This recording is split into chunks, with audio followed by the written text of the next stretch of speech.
We're just wondering what you were doing here. I don't answer questions. Okay, why not? I have a right not to. Watch as this woman stood for her rights and got the officer suspended. There's a Jeep here that's usually not here. That's why I'm making contact with you. Don't worry about it. I'm obligated to help you with your investigation. I have the right to ask you simple questions. What are you doing here? I have a right to refuse to answer them. Then I have a right to ask for your ID. For what reason? Because you're refusing to cooperate with me. So you want to punish me? I just want to figure out who you are. On video. I did not. Those are your words, not mine. Now, you can do your investigation, but I'm not going to aid you in it. So he's explained everything to you, so what are your suspicions about me? As a police officer, when I'm on a call, I have the right to ID everyone I'm talking to. I don't have to. This has become 100% your ego. It's not. Call your supervisor.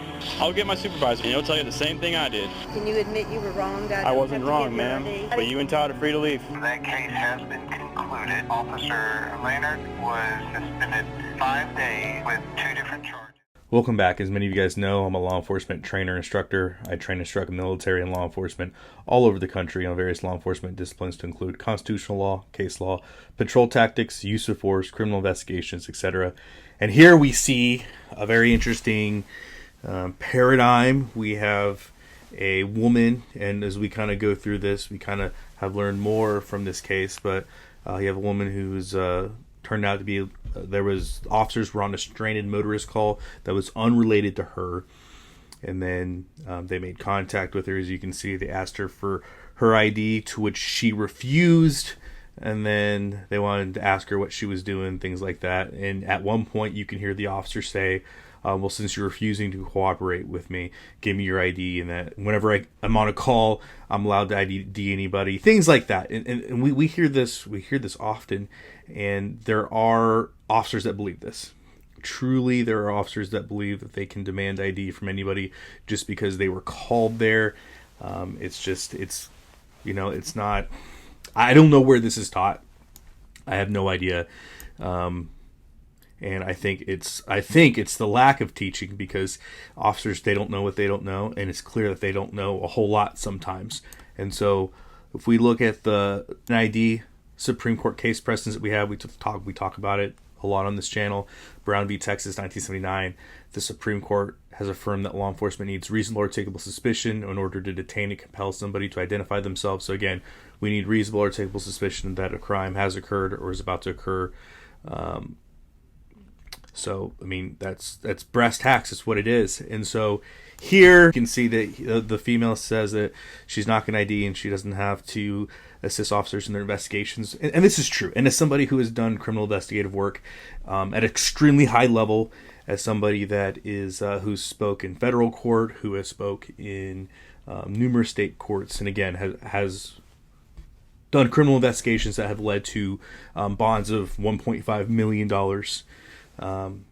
I can tell you emphatically, without equivocation, that the citizenry is you are under no obligation to cooperate with me in my investigation. Now, with that being said, if I have probable cause, I can get warrants, I can start to go through things and investigate, but you don't have to sit there and tell me every crime that you've committed.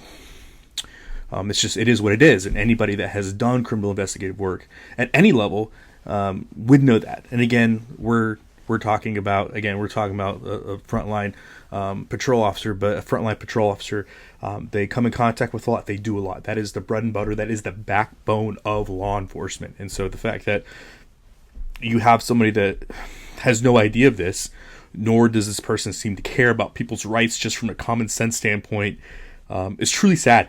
Again, it's what I've talked about previous. This is beyond sad. This is reckless. I mean, this is just, it's miserably horrible that there are law enforcement officers out there right now on the road that have no idea what constitutional rights are. Again, and it's not like we don't have Supreme Court case precedents. And it's not like this Supreme Court case precedents came out last year. It came out in 1979, before this guy was even a twinkle in his dad's eye. This case law has been around. So again, it's just, man, it's not a good look, right? It is not a good look. And so with that being said, let's kind of go through what we have here. So like I said, you have no obligation to assist law enforcement. And at the very end, we hear, oh, the officer has been basically something to the fact that he's gotten in trouble, been charged with something. Well, here on your screen, as you can see, we have a letter from the Metropolitan Police Department, Nashville Division, talking about Officer Leonard and his interactions with Miss Juliet Hotkins. And basically, it states here that they don't believe he did anything wrong, and that the only thing he is in trouble for, which he is in trouble for, is policy violation of not activating his body-worn camera soon enough. So I just think, and this is something that you have to understand, and I'm not saying it's right. I'm not saying that you have to agree with it, but I think what's really important that citizens should have an understanding of, and again, I know this is going to be very controversial for me to say, but again, I'm just here to speak the truth.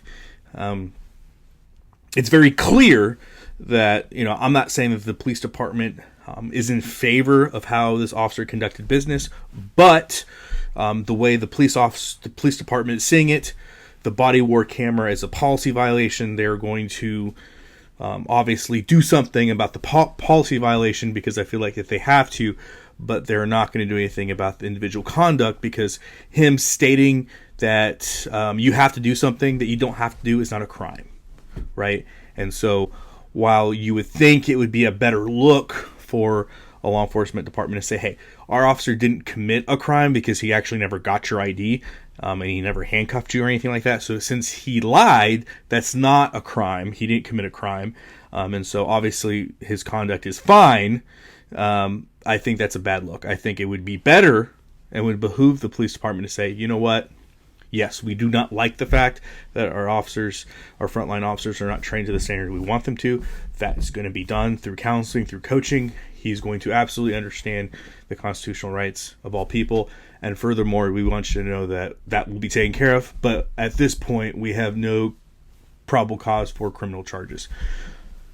Right? I mean, that would be, if they were to go about it, I think that would be a better way. Because, again, if you look at this letter, and I'm not saying that was their intent, but overall, they didn't state anything about them having an issue with how he handled and conducted his business, just that he didn't turn on his body camera soon enough.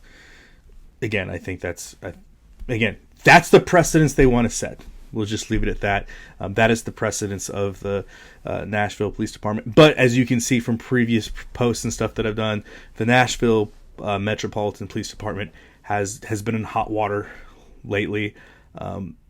They're just, overall, that department, if you look at it from the outside looking in, they keep getting mired by controversy after controversy after controversy. So I think it's pretty clear that they have a lot of in-house cleaning up that they need to do. So there you have it. Again, quick and to the point.